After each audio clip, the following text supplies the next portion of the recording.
We bring a joyous light to patch the holes in human souls, and we begin tonight. I'm the keeper of all memories, spirit of Christmas past. With love I store every detail, the first until the last. The good times and the bad times, I write them in my book. For when we want or need to, we can always take a look. I'm the spirit of Christmas moments that still are yet to come. With hope I see your futures from now to kingdom come. It's every possibility for me they're plain to see. From the rarest hope and chance to that which will most likely be. I'm the spirit of Christmas present, the Yuletide here and now. With faith I live each moment, that is my solemn vow. There's no time like the present, it's quite the gift, that's true. So come now, let's unwrap it, it's our Christmas gift to you. And we begin tonight.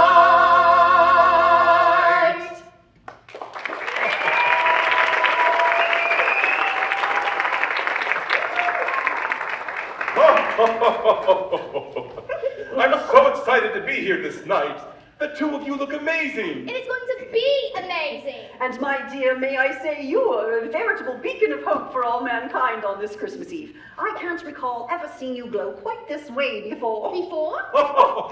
Don't you see? She is not dealing in memory, she deals in possibilities. Before is not a concept she understands.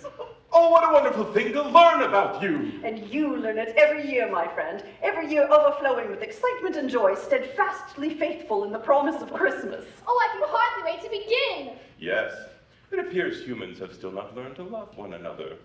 But there's an exciting possibility this Christmas. Yes, more exciting than ever before. The smallest chance exists for Christmas miracle. That! That has never happened. Never happened before, yes. Oh, okay. So where do we begin? We begin with Jacob Marley. His soul passed from life to death on Christmas Eve 7 years ago, and he has not moved on. Well, give us the details. Oh, yes. Jacob Marley was an excellent man of business. He possessed a keen sense of opportunity, was a master salesman, and a skilled negotiator. For most of his life, his dearest friend was Ebenezer Scrooge. The two men met when Jacob made a sales call on Ebenezer's employer, Nigel Fezziwig. Thank you for agreeing to see me, Mr. Fezziwig. Certainly. I, for one, am excited to hear of this opportunity. Opportunity? You know, I believe nothing can make up for a missed opportunity. When a good opportunity presents itself, we must seize upon it, or forever regret letting it pass by. This has happened to me, and I'm here to offer you a chance to escape that same regret yourself. Straight on to the hot sale, eh, Mr. Marley? Yes. You will sell me your business. Ah, and this is the opportunity that you have for me. It is. Think I'd rather not. Mr. Fezziwig, if you do not sell to me, you will regret it. And if I cannot convince you to sell, then I will regret it. That's two regrets for one missed opportunity. Mr. Fezziwig, please at least allow me to offer you my proposal. Steady now, Ebenezer. I'm a man of my word. We will hear your proposal now, Mr. Marley. Excellent. Please, sit. Jacob Marley explained in great detail his proposal to purchase Nigel Fezziwig's business, outlining all of the particulars, including the asking price and all terms and conditions, as well as expressing with great enthusiasm his vision for the future. Nigel Fezziwig and Ebenezer Scrooge were quite taken with Jacob Marley. I'm quite taken with all three of them. This is wonderful. It's as if it's all happening right now. I could see the futures, every possibility. Yes, continuing then. I must say, Mr. Marley, you make a convincing argument in favor of this sale. I, for one, am intrigued by the possibility of a comfortable retirement for Mrs. Fezziwig and myself. However, I have a concern that I simply cannot overlook. Young Ebenezer Scrooge here has been in my employ for some years now. He's worked his way up in my company through hard work, dedication, and his loyalty. He's become more than my clerk. And I promise to make him my partner. And upon my retirement, leave my firm under his capable guidance. I am nothing if not a man of my word, Mr. Marley. If I were to sell my company to you, I'd be breaking my word to Mr. Scrooge. Simply put, I cannot. Mr. Fezziwig, you infer a problem where none exists. I'm well aware of Mr. Scrooge's expertise, his business acumen, his importance to the firm. To my mind, this is yet another 2-for-1. When you sell me your business, I will also acquire Ebenezer Scrooge. You are not buying a man! Of course not. Here is my counter proposal. Effective immediately, Ebenezer Scrooge is now full partner in this firm, which is now called Fezziwig and Scrooge. Should we accept your offer, I would remain on as the senior partner for some time. No longer than a year, to ensure that all the terms of the agreement are met and that all the legal paperwork is properly filed for the firm of Fezziwig, Scrooge, and Marley. Then sometime after, I will retire, leaving the firm of Scrooge and Marley in the capable hands of the aforementioned partners, Ebenezer Scrooge and Jacob Marley. That is, if my partner agrees. I agree, Mr. Fezziwig. Excellent! Then we all agree. 2 great businessmen, 1 great firm, Ebenezer Scrooge and Jacob Marley. 2-for-1 once again. A successful negotiation from which all parties emerge satisfied. I like this very much. Their prospects are good. But there is more to see. Excellent news, Ebenezer. Quite right. Debts paid, losses eliminated, only profits in our future. The only question is, how much can we produce? This causes for a celebration to the best businessman, the best partner, and the best friend, to Ebenezer Scrooge. Thank you, Jacob. Indeed, I could say the same about you. In fact, I think I will. To the best businessman, the best partner, and the best friend, to Jacob Marley. To our 3rd year. It promises to be our best yet. To our 3rd year. Promises. This is actually a promise I've been meaning to discuss with you, Jacob. Is this a business obligation? No. You are my partner, Jacob. I have no business obligations of which you are unaware. I simply have just made a promise to someone, and now I'm ready to fulfill it. So a personal obligation, then? Yes. Yes, it is. This is about your lovely lady, isn't it? Yes, I promised to marry Belle as soon as I'm able to support a wife and family. Excellent news! Ebenezer Scrooge is to be married, and I'm finally to meet the lovely Belle. And I wish for you to stand with me, Jacob. I would be honored to be your best man. To Ebenezer Scrooge and his bride-to-be, to Belle. So tell me your plans, Ebenezer. I will see Belle this Sunday. She has been patient and supportive of me for far too many years. My plan is to tell her that I am ready to fulfill our commitment, and we are to wed as quickly as possible. As quickly as possible? In the spring, I hope. This spring? Yes, April, if not early May. That's very soon, Ebenezer. Yes, but we've waited so long as it is, Jacob. It's time. I'm ready. Ebenezer, I'm honored you asked me to be your best man, and I'm grateful to be your friend. You are my only friend, Jacob.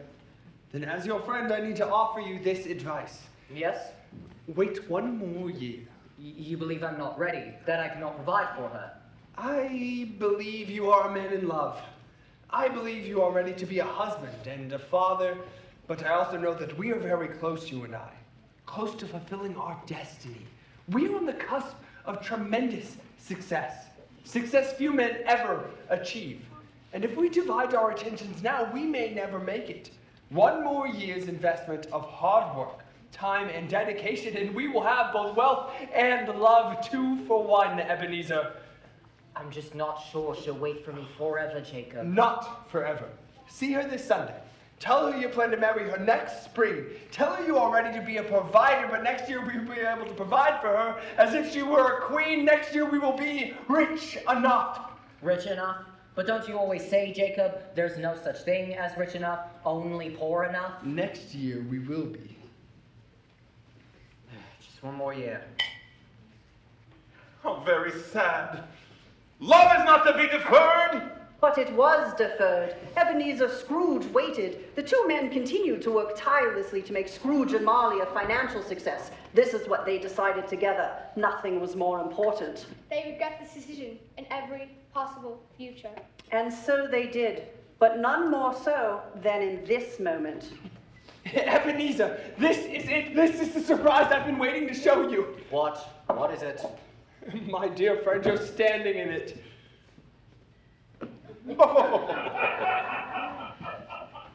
An empty room? Not just an empty room, Ebenezer. An empty house. What, you want to show me an empty house? Yes, and not just any empty house. My empty house. Yours. You have purchased this house. Yes, here, come, let me A show you. moment, Jacob. I am surprised, to say the least. Your shares of the profits from Scrooge and Marley are certainly sufficient enough for you to be able to purchase this house, and you may do with your share what you wish. But a house like this is a bit, extravagant for someone as frugal as you. This is not the home of a confirmed bachelor like yourself, Jacob. This is a home for a man with a wife and children and even servants. Yes, it is. But you're not married. No, not yet, but I'm ready to find a wife, Ebenezer. So you've proposed to her? Proposed? No, I haven't even found her yet. Humbug, not found her? No, but I'm ready to build a family, Ebenezer. This won't be a bachelor's house for long. So what, you intend to purchase a wife just as you would purchase this house? Of course not. But there are a variety of social occasions for young businessmen like us to seek eligible young ladies seeking husbands.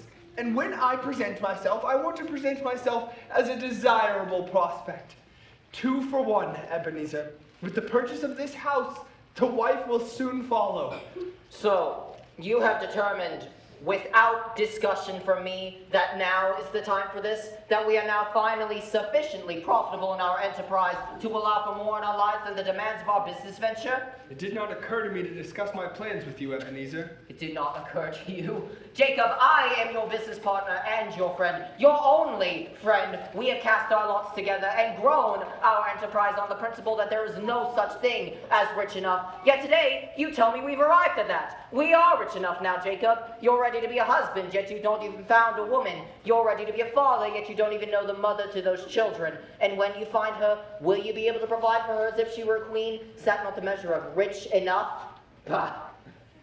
It is indeed a very nice house, Jacob, but it is not a palace, not one fit for a queen. Ebenezer, I want to Are explain. you not aware of the current dangers to our livelihoods, Jacob?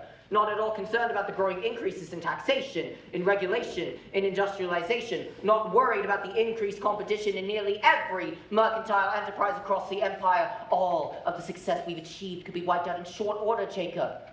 Or perhaps Scrooge and Marley simply isn't your priority anymore. Perhaps you intend to abandon your business partner in pursuit of this romantic fantasy. Ebenezer, I have no intention of leaving you or leaving our business. And I'm always concerned about all of those things, but this is the reason we have worked so hard. I'm ready for more, Ebenezer. I'm ready to find love. I have found love! Do you remember, Jacob? You were to be my best man. You said we were not ready. Wait a year. In a year we'll be rich enough, you said. But we weren't, and she did not wait. And that was 7 years ago now, Jacob. And now you bring me to this extravagant house you have purchased as a means to implement your plan to find what I already had and lost following your admonition. You know nothing of love. Perhaps you're not as wise as I had always thought. Perhaps you're growing soft as you age. Or perhaps I am the fool. Neither of us are able to provide for a queen now any more than we were. So tell me, Jacob, was I a fool for listening to you then, or am I a fool for listening to you now? You were not a fool then, Ebenezer. And you are not a fool now. Indeed.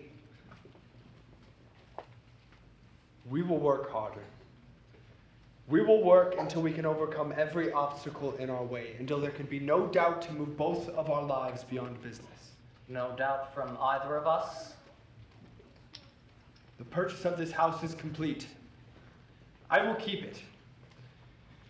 You will know that I have kept it as a covenant to our commitment. Is that sufficient enough for you, partner? It is. These men, they live in the past, they live in the future, but they never live in the present. Not true. Only for their business do they live in the present. Each seizes every opportunity to surpass the other, an undeclared competition to be the better businessman. As time passes, smart business decisions become ruthless, and ruthless decisions become predatory. Frugality begets austerity, and austerity becomes positively miserly. They diversify and add accounting and money lending to their mercantile business, becoming more rivalrous and more lonely, never asking for help from one another and never offering it until almost no compassion remains for either man. But there is still a bright path formed from this moment. Indeed, but sadly Jacob and Ebenezer did not take that path. There is more to see. Mr. Cratchit, you were an apprentice at the firm of Tolliver & Co. Yes, sir. A clerk's apprentice? Yes, sir. And in which of a clerk's responsibilities did you become proficient? All of them, sir. All of them? I would have imagined someone proficient in all the responsibilities of a clerk would have ascended to that position. In practice I had, sir, but I was not the clerk in title. Ha! And to what shortcoming of yours do you attribute this lack of title? Shortcoming, sir? Mr. Cratchit, Tolliver & Co. is a competitor known to us. Not nearly as successful as Scrooge and Marley, but in the same business. Anything you might tell us about your time there is easily verifiable. I'm trying to determine how an apprentice who effectively functioned as the company's clerk was not given the title of clerk. May I explain, sir? Yes? Yes, please do. As I came to the end of my apprenticeship, Mr. Tolliver desired for me the position of clerk. Mr. Code, however, desired to hold the position for his son. I'm sure that caused no lack of unrest in the firm. I shouldn't like to say, sir. And the younger Code was not proficient as a clerk? Spit it out. Tell us, Mr. Cratchit. The younger Code was not interested in the position. His interests were on other things. I was paid 15 shillings a week to perform the duties of clerk, but never ceased being an apprentice. Ha! Then that has changed. The younger Code now desires the position, and as such, there's no place for me at the firm. I see. You have my letter of reference here from Mr. Tolliver, sir. Yes.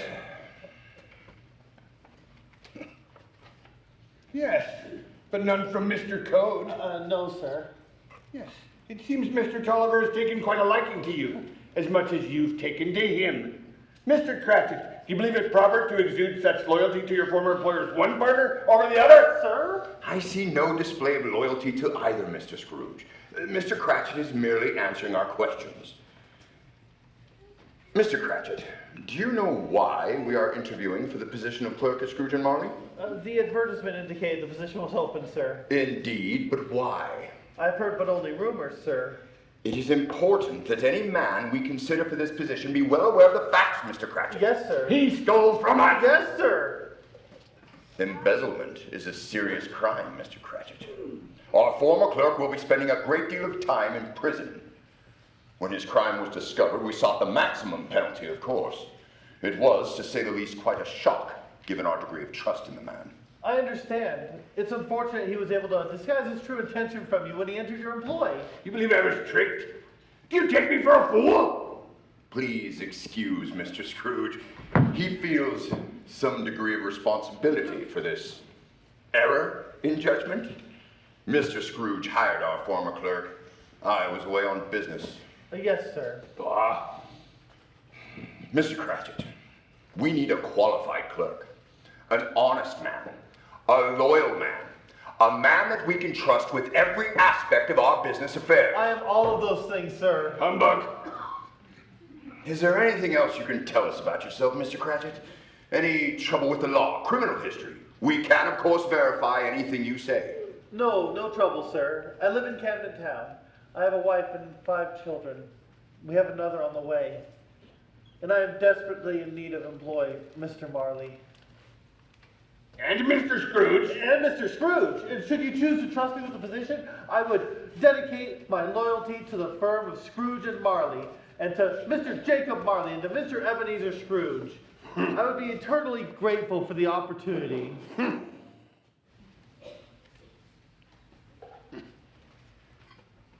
If I may, Mr. Scrooge, Mr.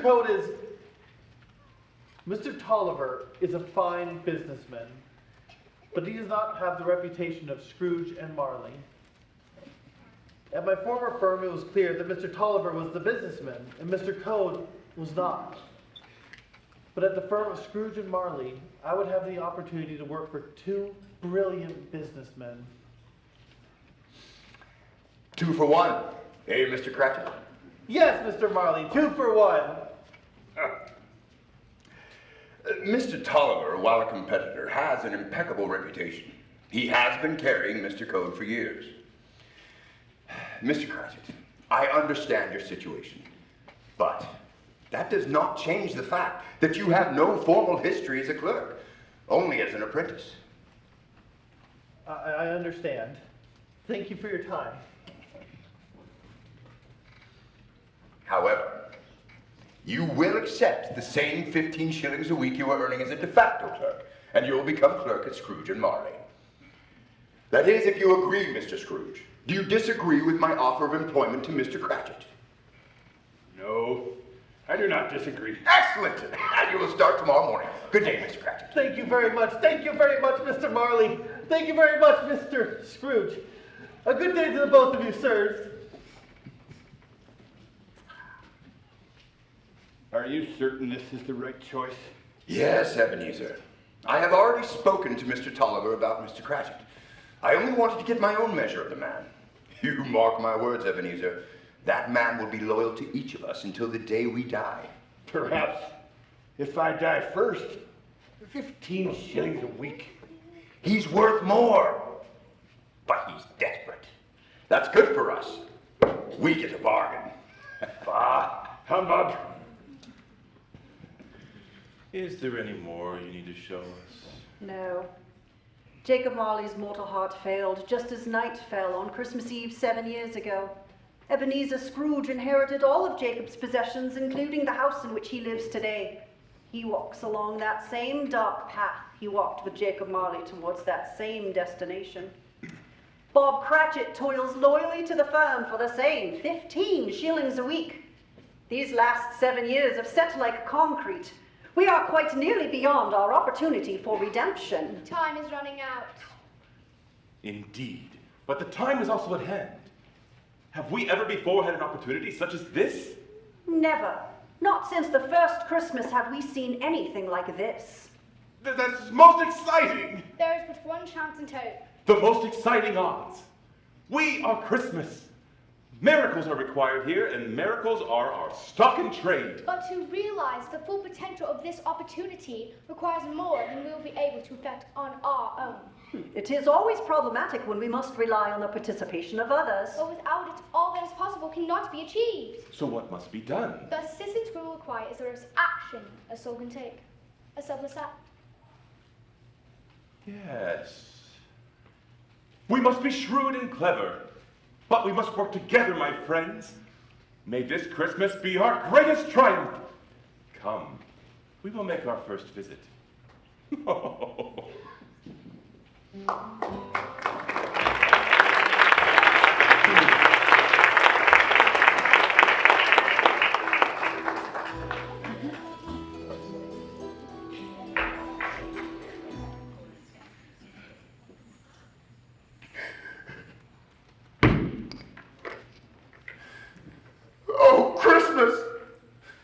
You have come again.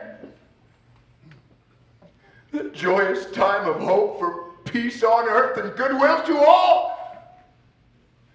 But not for those who suffer such as I. The light you bring shines so brightly, but for me serves only to make darker the shadow of my existence.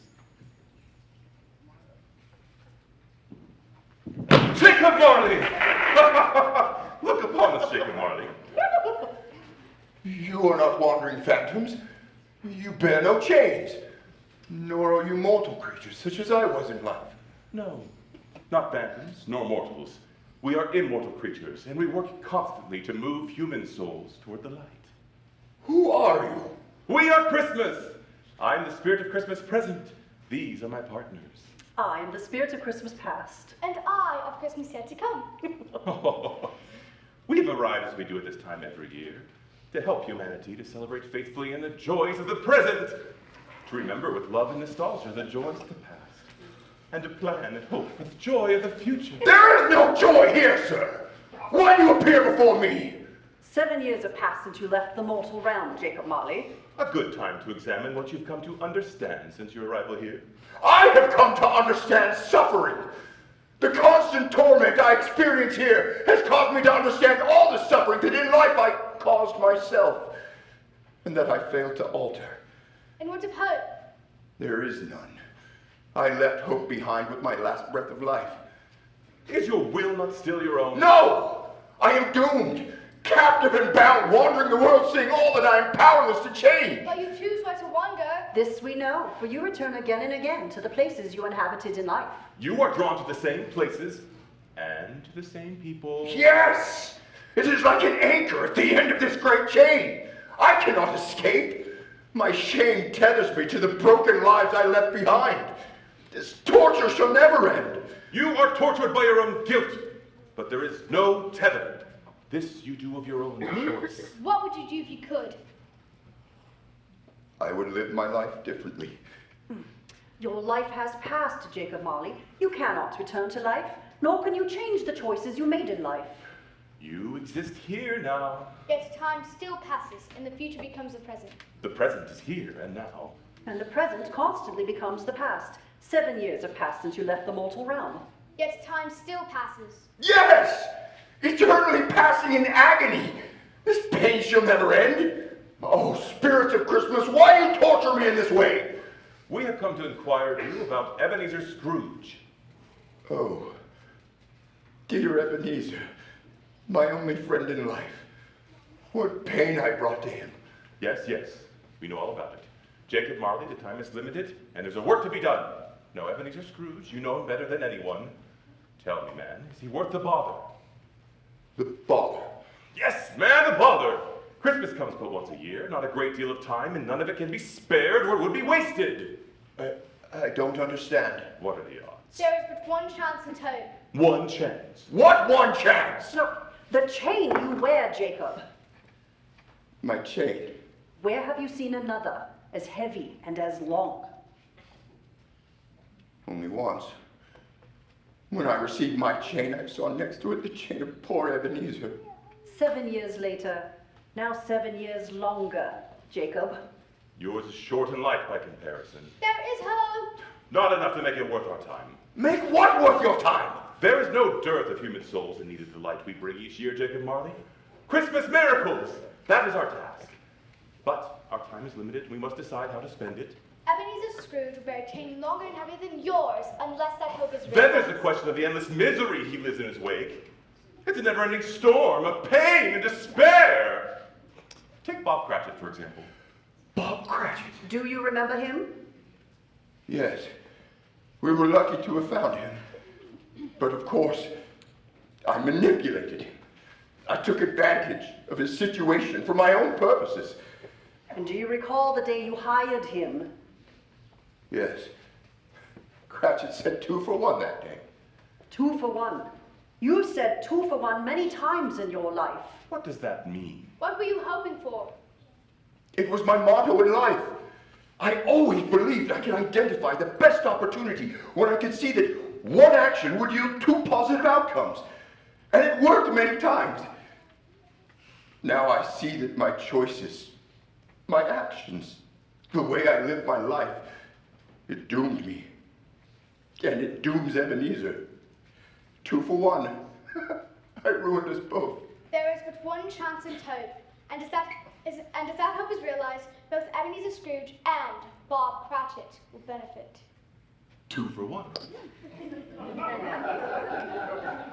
2 for 1. My dear friend Ebenezer and Bob Cratchit. A Christmas miracle for one is a Christmas miracle for the other. There is but one chance and hope. Yes. Yes, you must. What was it you said? Yes, he is worth the Bob. Do you really believe that, Jacob? Let us look in on your friend this very night. Let us see if he's worth the bother.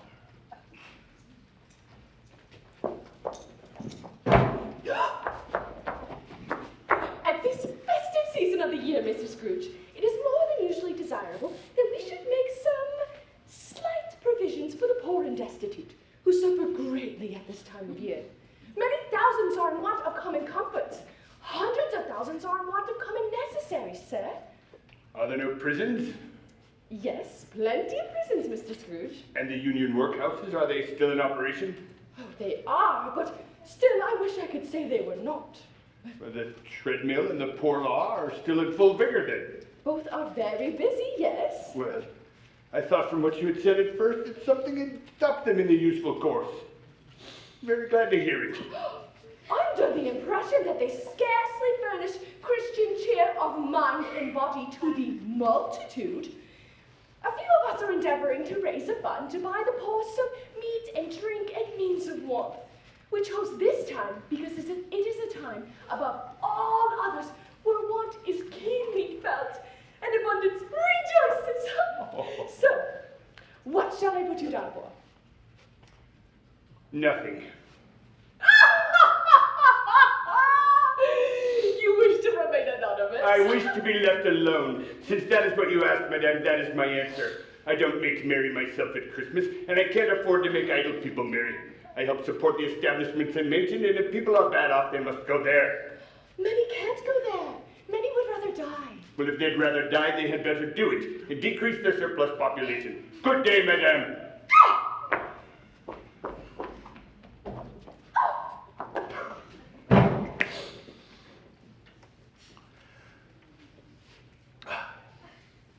Worth the bother, eh, Jacob? This one chance and hope is hardly sufficient to make the investment. Our time is better spent on opportunities with a greater chance of success. No! Wait! He is worthy. There is still time. Oh, why do you want this, Jacob? Why do you persist? I ruined his life. I am responsible. Let me fix it. What power do you have to fix it? None. But you do. And what do you believe we could do? You must go to him. Use the powers you have and make him see. We cannot make anyone do anything. We can only show them what is true. And what has happened before? And what is possible? We are Christmas! But Ebenezer Scrooge hates us. He calls us humbug. If we intervene, he'll certainly ignore us, just as he has ignored us every Christmas for a great many years. But he would believe me if I told him you were coming. I could herald your arrival. You he cannot see. You know this, for he has never seen you in all of the times that you have visited with him. Then use your powers to allow him to see me. And what would you say to him if you could? Human words do not exist that could suitably describe the situation in which you find yourself. You cannot take a message of sympathy, for that is neither what is needed from you, nor needed for him. You could only tell him what is true, and only what he would understand. There is but one chance and hope. Then let me do just that. Please, spirits of Christmas, permit me to tell him you will visit him, and lacking that, he cannot avoid my fate. Are you asking this of us? Yes, I beg you. And you make this request of your own accord, of the free will you still possess? Yes. What gain is there for you from this quest? There is none. Then why do you ask for this? In all my life, I never knew love. Only greed, envy, pride. He was my business partner. He was my friend. I failed him. The truth is, I loved him like a brother. That is why I ask. I exist without hope. I have nothing to give and nothing to gain. My penance is never ending. Please, spirits of Christmas, go to him. Show him the truth, whatever it is you deem. Allow me to herald your arrival so that he will know it is true and he will not ignore it.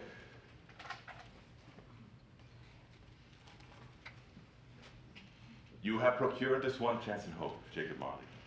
Now, let us prepare.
How now?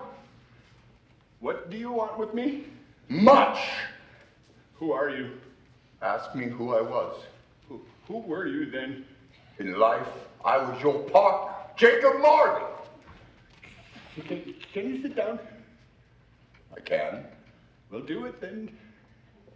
You don't believe in me. I don't. What evidence would you have of my reality beyond that of your senses? I don't know. Why do you doubt your senses? Because the littlest thing can affect them. A slight disorder of the stomach confuses them. There might be a bit of undigested beef, a blot of mustard, a crumb of cheese, a fragment of underdone potato. There's more of gravy than of grave about you, whatever you are. You see this toothpick? I do. You are not looking at it. And yet I see it. Well, I had but to swallow this and be for the rest of my days persecuted by a legion of goblins, all of my own creation. Humbug, I tell you, humbug! Mercy, dreadful apparition. Why do you trouble me? Do you believe in me or not? I do. I must. But why do you walk the earth? And why do you come to me? It is required of every man that the spirit within him should walk amongst his fellowmen and travel far and wide. And if that spirit does not do so in life, it is condemned to do so after death. It is doomed to wander the world and witness all that it can no longer share, but could have shared in life, and turn to happiness. You are fettered. Tell me why. I wear the chain I forged in life. I made it link by link and yard by yard. I girded it on of my own free will, and of my own free will I wore it. Is its pattern strange to you? Or would you recognize the weight and length of the strong coil that you bear yourself? It was as heavy and as long as this 7 Christmas Eves ago. You have labored on it since. It is a ponderous chain. Jacob, oh, Jacob Marley, tell me more. Speak comfort to me, Jacob. I have none to give. It comes from other regions, Ebenezer. It is given by other ministers to other kinds of men. Nor can I tell you all that I know.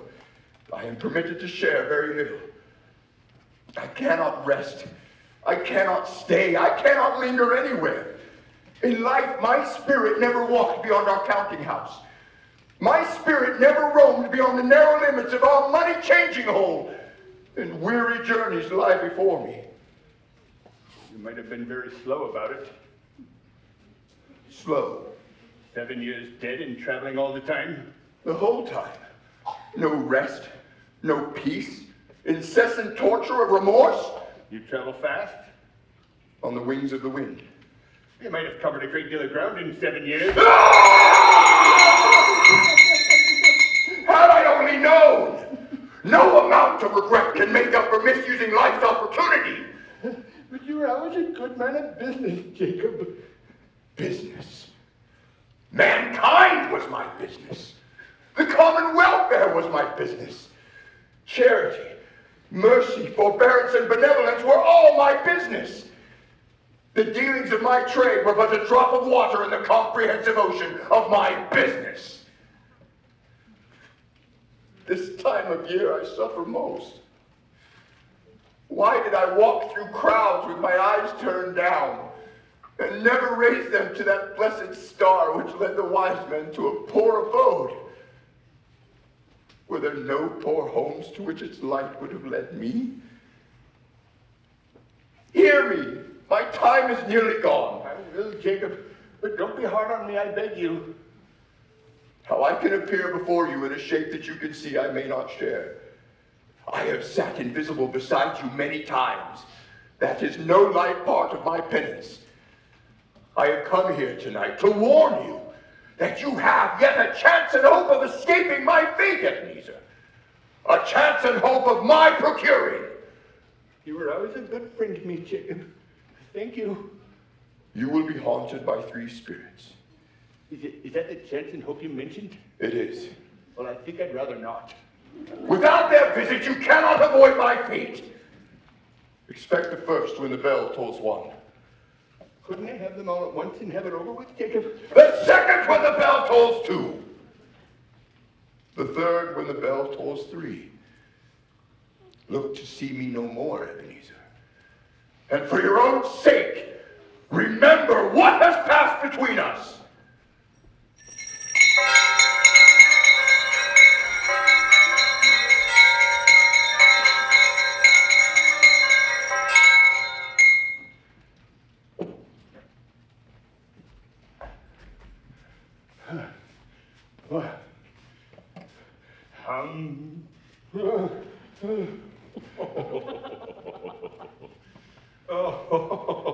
I am not certain he believes.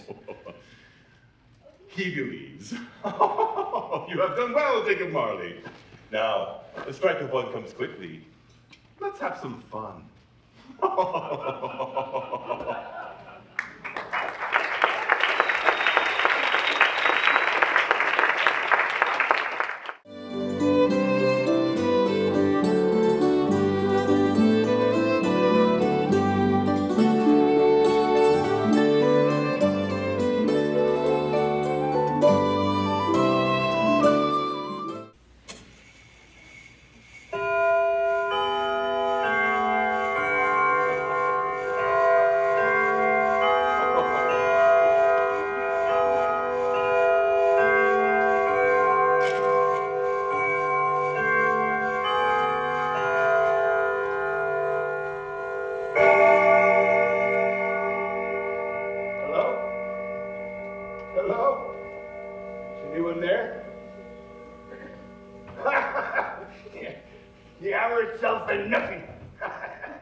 Are you the spirit whose coming was foretold to me? I am. Who and what are you? I am the spirit of Christmas past. What business brings you here? Your welfare. You think a night of unbroken rest would be more conducive to that end? Your reclamation, then. Take heed. Walk with me. What is she doing?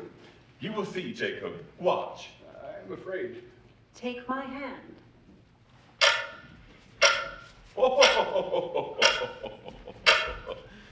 Yes.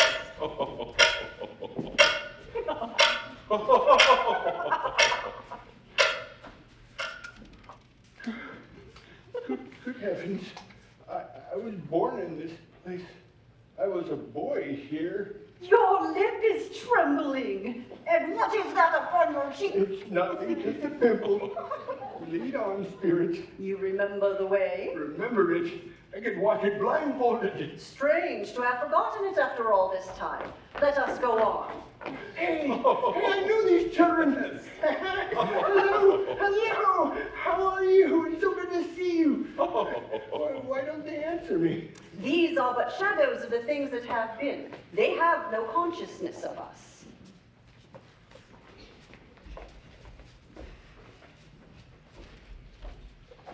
The school is not quite deserted.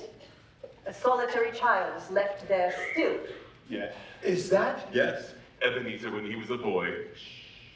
You did not go home for Christmas. Left here at school alone. Left here, yes. Alone? No. My friends were Ali Baba, and Valentine, and his wild brother Orson, and the genie, and the parrot with his green body and yellow tail, and poor Robin Crusoe and his friend Friday. Those were my friends. Poor boy. Yes. Let us see another Christmas.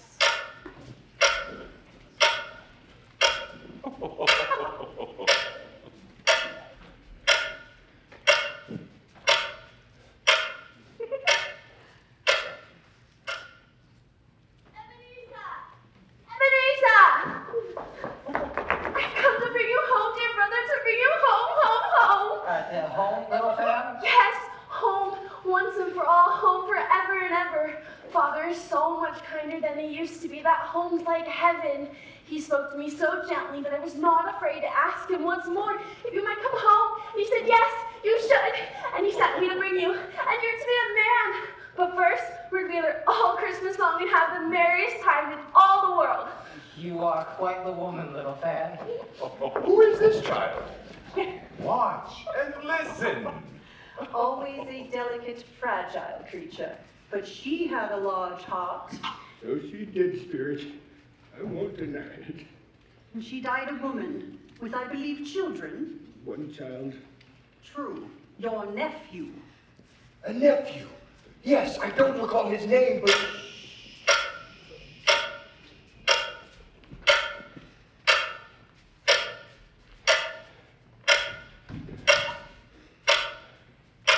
Do you know this place? No, why, I was apprenticed here. Why is old Fezziwig? Bless his heart, Fezziwig alive again. Nigel Fezziwig, of course.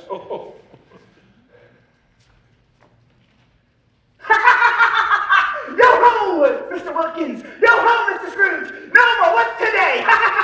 Yo-ho, my lads! Christmas return! Christmas Eve, Ebenezer! Come, let's have much more space! The square of this place is quicker out than a man can say, Jack Robinson! Come, welcome one and all, my friends! Let this place of business become a place of joy and merriment for all! You remember this Christmas? I could never forget it. The food, the drink, the music and the dancing, the games and the laughter. It was the most marvelous occasion. And he was the most marvelous man. He was. As kind and honest a man as I had ever met. What did he do to deserve such praise? I see he spent a few pounds of your mortal money on a Christmas party. Is that so much? But isn't that, it's more than that, Spirit. He has the power to make us happy or unhappy, to make our service light or burdensome, a pleasure or a toil. His power lies in words and looks, in things so small and insignificant that it is impossible to add them up and count them. The happiness he gives is as great as if it cost a fortune. My time grows short. Quick.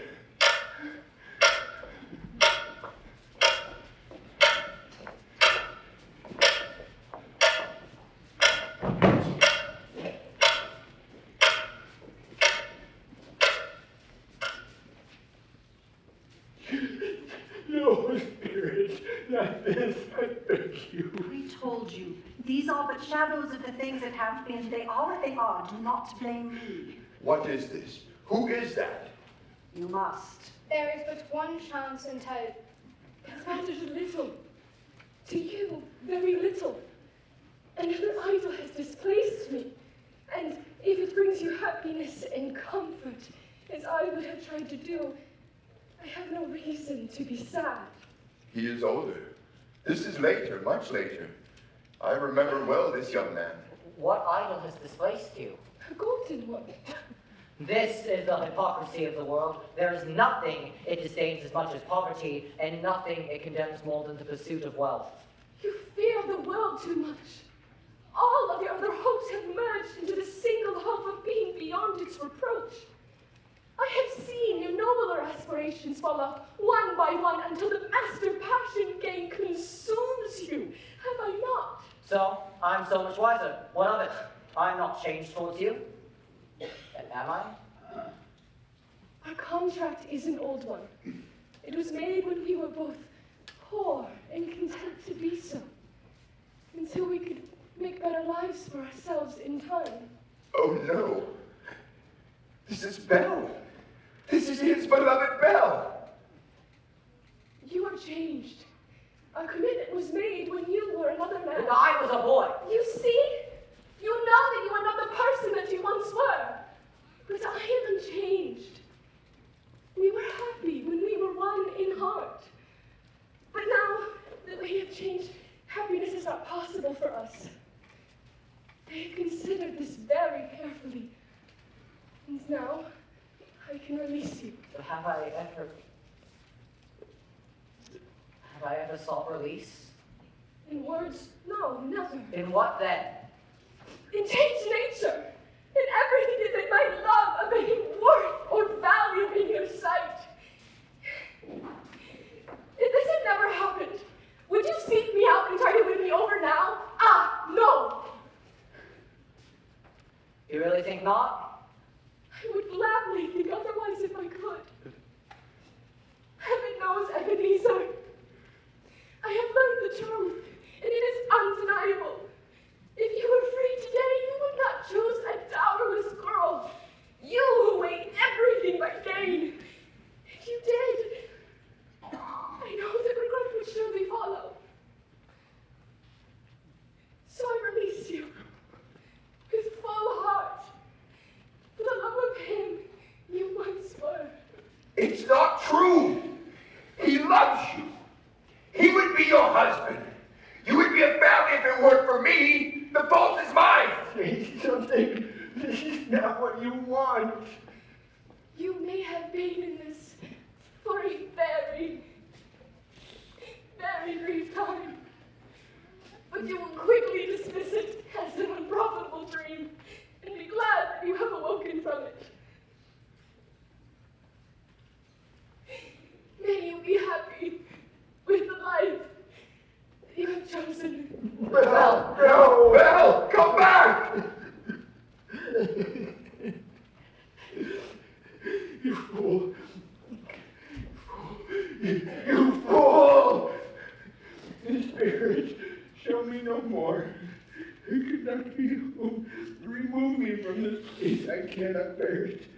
Haunt me no longer. It wasn't his choice. It was mine. Not yours. His. I'm so sorry, my friend. I never knew love. I had no idea what I was talking about.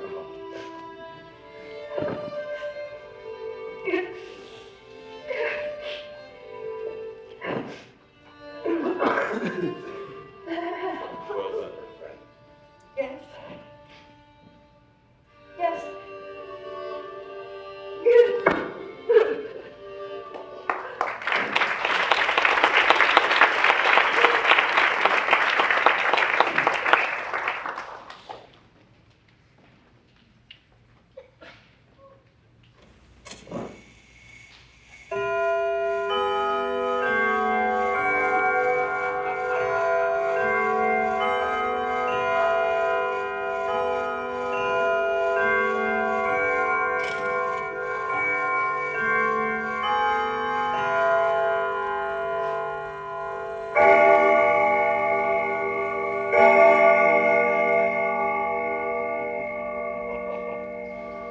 Ebenezer Scrooge! I'm the spirit of Christmas presents. Look upon me. Come, come, get to know me better, man. You've never seen the like of me before. Never. You've never walked forth with any of my brothers. I'm afraid I have not. As many brothers, Spirit. Oh, more than 1,800. Oh, are you ready? Spirit, I was compelled to go forth with my last visitor, and I was enlightened by her lesson. Conduct me where you will. If you have things to teach me, I am ready to learn. Touch my robe.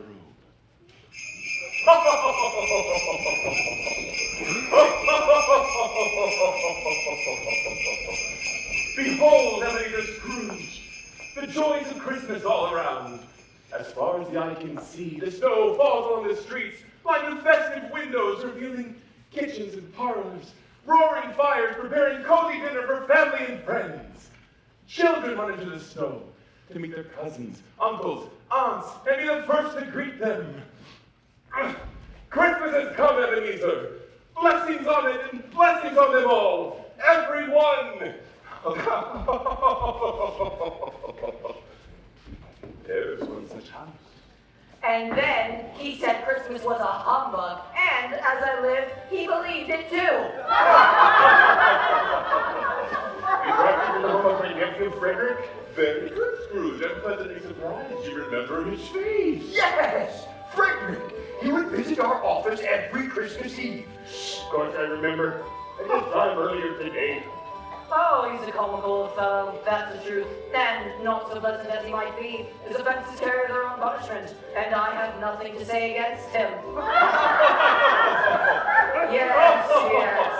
His wealth is of no use to him. He does no good with it. He doesn't even make himself comfortable with it. Which is why I intend to give him the same chance every year, whether he likes it or not, for I pity him. He may rarely Christmas till he dies, but surely he can't help thinking better of it if I pay him a cordial visit year after year and just say, Uncle Scrooge, how are you? And if my visit does nothing more than incline him to pay his poor clerk £50, well, that's something. He's free with other people's money. Oh, listen, he's quite fond of you. Oh, I'm sorry for him. I couldn't even behave with him if I tried. Who suffers by his ill whims? Well, himself, always. He loses some pleasant moments here and there, which could do no harm. He is still family, and I am grateful for him. And it would be ungrateful not to drink to himself. So here's a glass of mulled wine ready at the moment as I say, Uncle Scrooge! A Merry Christmas and a Happy New Year to the old man, wherever he may be. He may not take it from me, but he may have it nonetheless. Uncle Scrooge! Uncle Scrooge! Family? Yes. It seems despite your best efforts to change your sister's child from your life, he insists on calling you family. Now, there's another family you need to see. Touch my robe.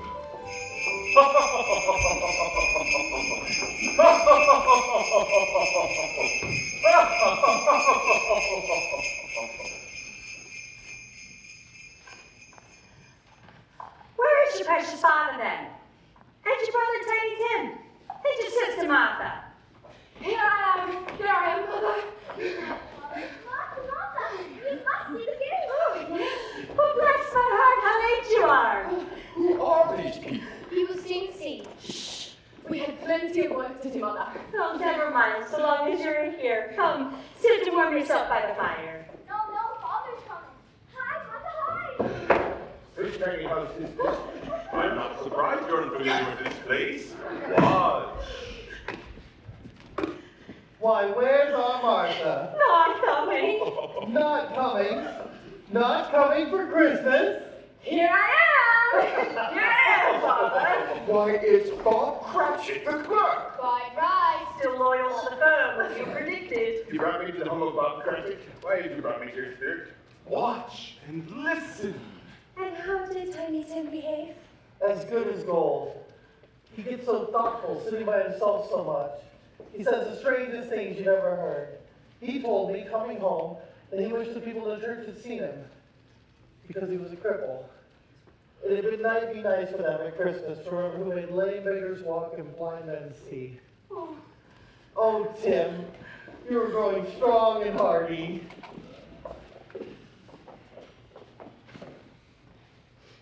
Merry Christmas to all of us, and God bless us. God bless us. God bless us, everyone.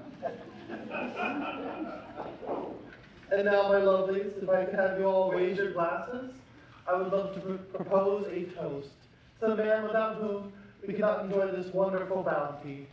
To the founder of the feast, Ebenezer Scrooge. Ebenezer Scrooge! What's this? Ooh. The founder of the feast, indeed. I wish I had him here. I'd give him a piece of my mind to feast upon, and I hope he'd have a hearty appetite for it. My dear, the children, it's Christmas. It should be Christmas when one drinks to the health of such an odious, stingy, hard, unfeeling man as Mr. Scrooge. You know he is, Bob. Nobody knows it better than you, poor fellow. My dear, it's Christmas. For your sake, and for the sake of Christmas, I'll drink to his health. Long life to him, a Merry Christmas and a Happy New Year. He will be very merry and very happy, I have no doubts. God bless him. God bless him. There. Now we have seen enough. Spirit, this boy, Tiny Tim, is he very sick? Yes, he's very, very sick. Oh, Spirit, tell me Tiny Tim will live. Will he? There is but one chance and hope. Oh, no, Spirit, tell me Tiny Tim will be spared. In this moment, I fear no others like me will find him here. But he's just a child. Why does it concern you? He's just a sick child. If he dies, well, what is it that you say to people in his circumstance? If they are going to die, they had better do it to decrease the surplus population. Now, Scrooge, my time is run out. Spirit, life is so short. My time on this earth is very brief.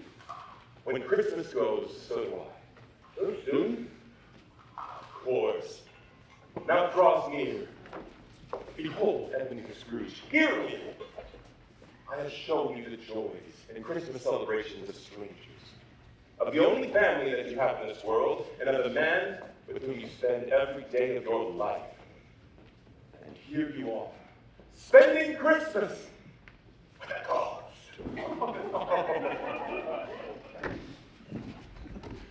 Look out there, Scrooge! Look and listen! All the places you can go, even any time that has passed. Do you know what this is? What is it? It's now, Scrooge! It's here and now. And there's no other place and time like it.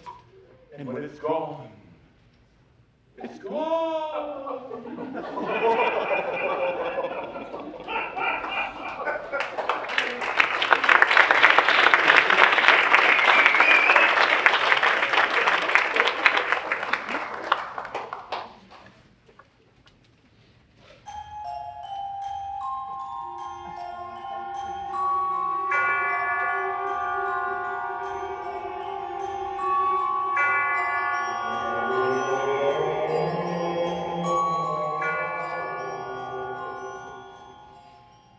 What is this?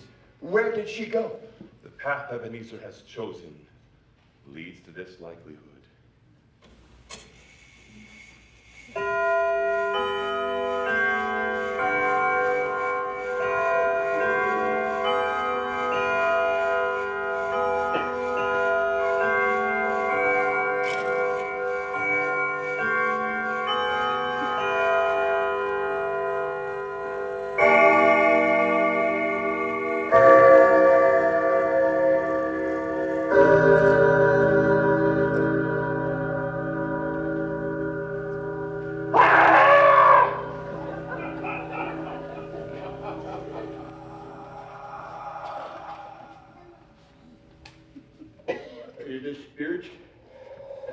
Yet to come.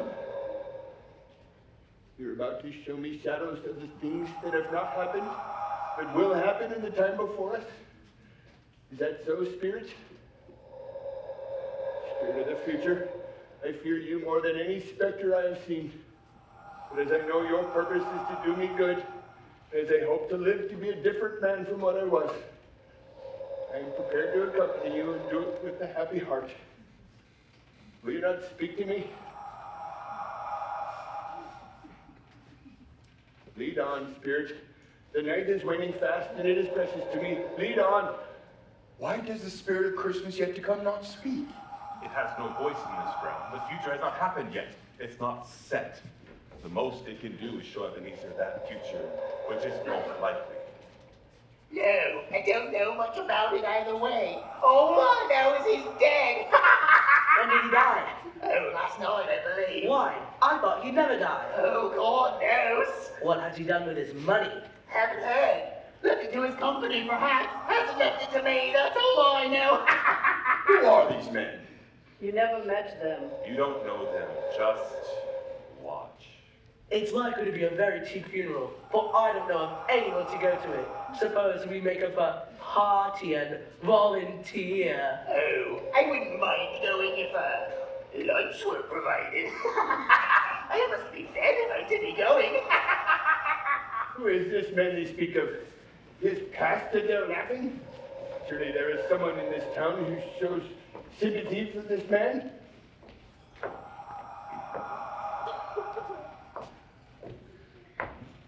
What news? Is it good or bad? Bad. We are quite ruined. No, there is hope yet. In him who left there is. Nothing is past hope such miracle has happened. He is past relenting. He's dead. I went to his office to obtain a week's delay and then heard two men talking in the street. Everyone is talking about it. He's dead. Well, to whom will our debt be transferred? I don't know. But by that time, we will have the money. I'm certain we won't find as merciless a creditor in our successor. We can sleep with light hearts tonight, Karin. What is this place? Is there nowhere you can show me some tenderness connected to a death? Don't you see, my friend? It is your death they celebrate. One life touches so many others. In ways most cannot comprehend.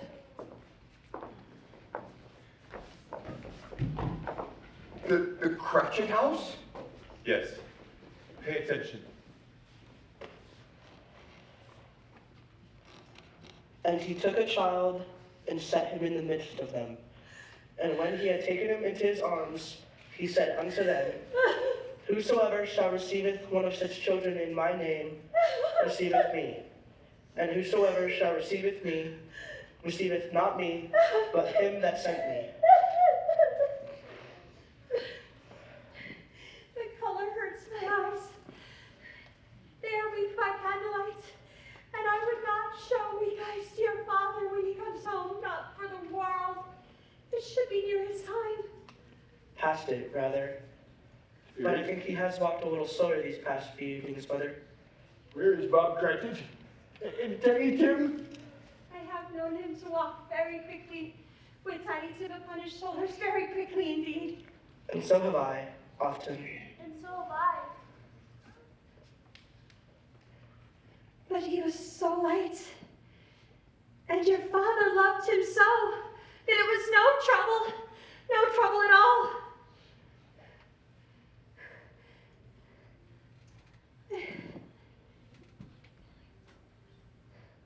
There's your father now.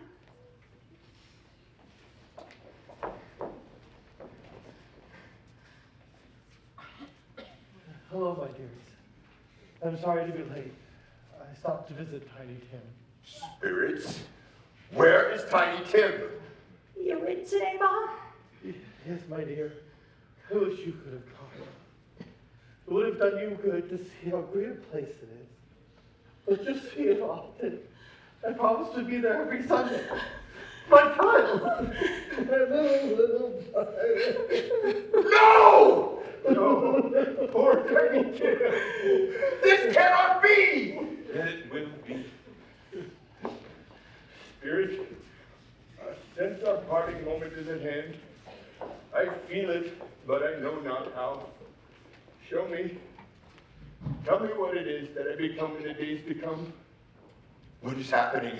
What must? Oh, Spirit, no, before I walk nearer that stone to which you point, answer me one question.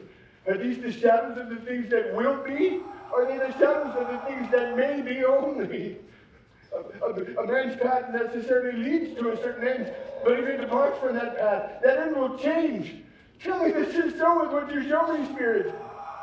No, Spirit, no. I am not the man I was. I will not be the man I have been.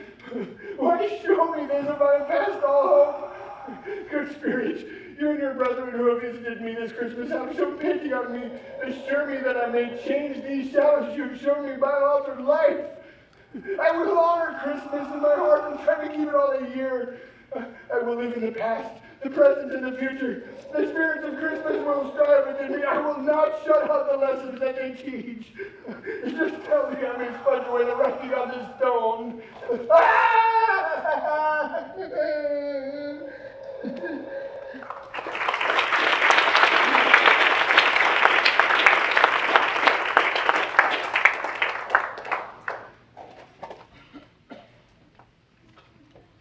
Is it finished?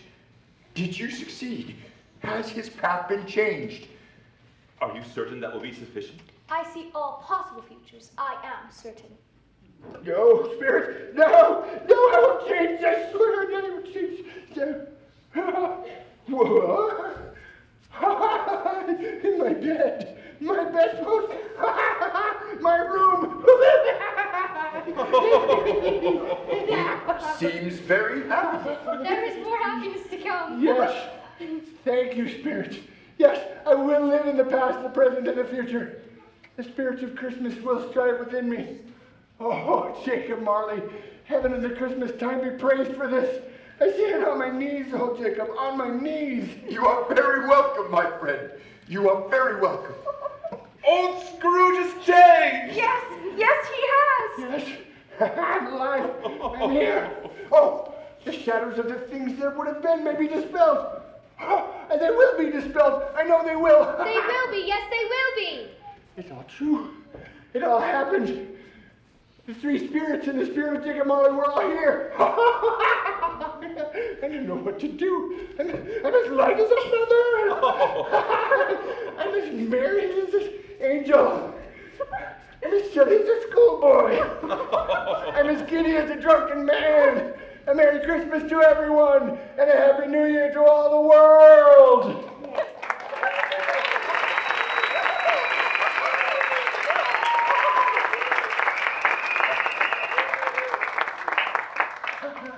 I didn't know what to do.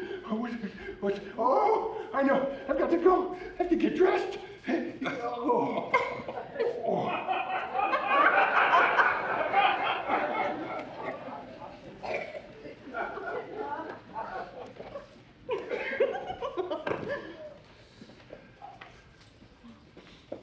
I am so happy for you, my friend. I can't recall if I'd ever given a Christmas gift. I should have. What a feeling this is. Look at him. I never saw excitement like that from him in life. What a day this will be. Yes, it is going to be a glorious day for Ebenezer Scrooge and for others. Tell me, kind spirit. Tell me of the future for my friend Ebenezer Scrooge. Scrooge would be better than his word. He would do all and infinitely more. And to Tiny Tim, who does not die until he has lived a full long life, Scrooge would be a second father who will become as good as a friend, as good as an employer, and as good as a man to the good old city will ever know, or to any good old city, town, or borough in the good old world. Wonderful, wonderful, kind spirit. Jacob! She's old.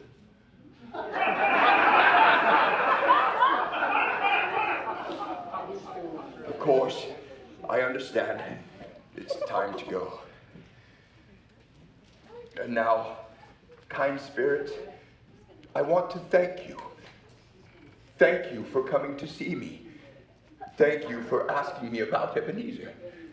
Thank you for answering my pleas to help him avoid my fate. This tormented soul is eternally grateful. The spirit of Christmas past, I learned a great deal about my friend from you. I only wish I'd learned it in life. My greatest thanks. The pleasure was mine. Spirit of Christmas yet to come, I know everything you want to say, Jacob Marley. You are most welcome.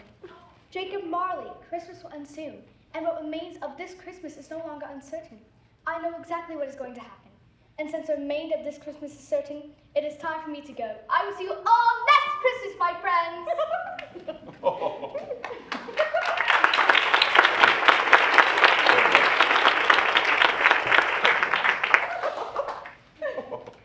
Spirit of Christmas present, there's so much I wish to say. Don't hesitate, Jacob. Say what you wish to say. I only wish to properly express my gratitude, but I cannot find the words. What was it you said? Human words do not exist that could properly express my thanks. And yet I do understand, even without the words. And there's no cause for thanks, Jacob. We are Christmas! And before we leave, I still have the power to show you one more scene from this Christmas. Come sailing in on Christmas Day, on Christmas Day. I saw three ships come sailing in on Christmas Day in the morning. There it is, that old door knocker. Ooh. A wonderful knocker. I shall love it as long as I live. You know, I scarcely ever looked at it before. What an honest expression it has on its face. Well, good afternoon, Jacob Marley. Merry Christmas. Merry Christmas, Ebenezer. I don't know how you did it, but I don't know either. But I'm thankful that somehow, wherever you are, you enlisted the help of the spirits of Christmas to show me the error of my ways. I am also thankful, Ebenezer. You know what else? Yes, my friend? It took us long enough, but we finally made a Merry Christmas, you and me. Yes, we did. Well, my friend, I must go. I'm having Christmas dinner at my nephew's home tonight.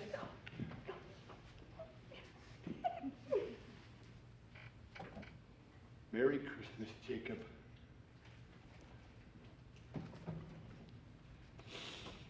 Merry Christmas, Ebenezer. I doubt I will see you again. Your path has changed. I likely won't be drawn to visit you anymore. Well, spirits, I am ready to continue my penance. You know, spirits, these chains, they feel just a bit lighter from this experience. I'm sure they're not, but they just don't feel as heavy somehow. That's very interesting, Jacob. May I have a look? Certainly.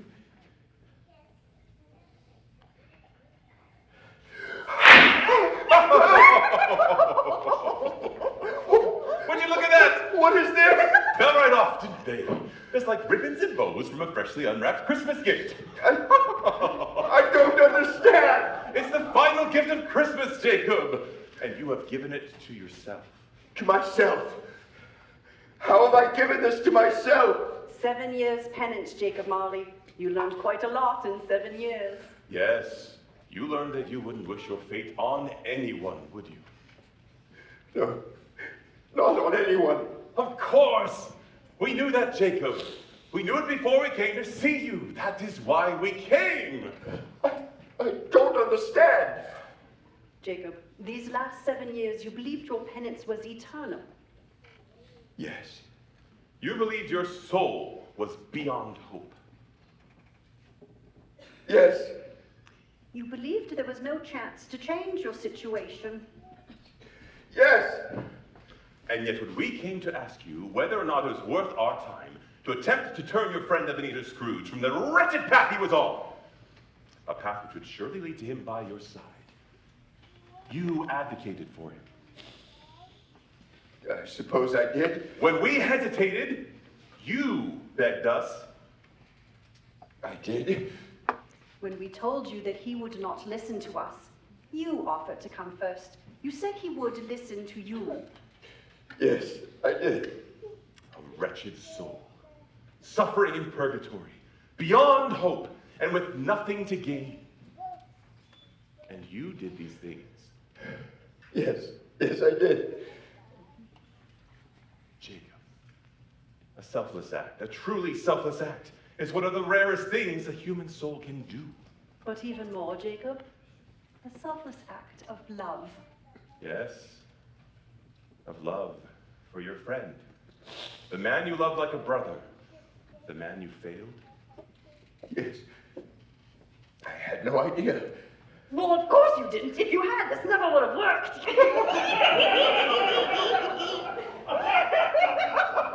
Worked? Yes, worked, Jacob. I don't understand. This wasn't an accident. You were always part of the plan.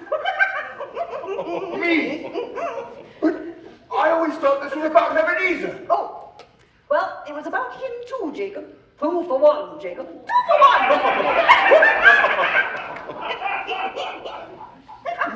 for 1. For 1?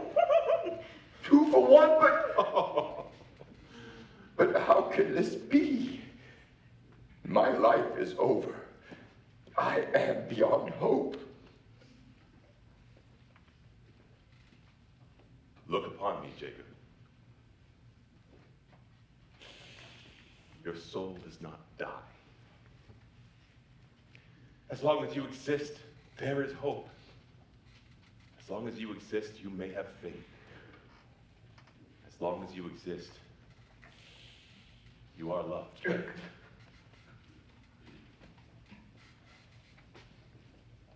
Merry Christmas, Jacob Marley.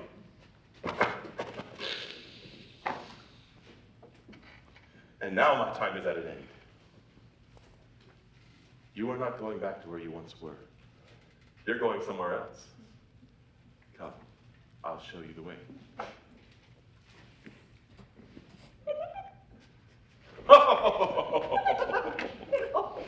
Love one another. It's such a simple lesson, and yet they have such difficulty with it. 1843, Jacob Marley and Ebenezer Scrooge. Special note, and as Tiny Tim observed, God bless us, everyone. Merry Christmas.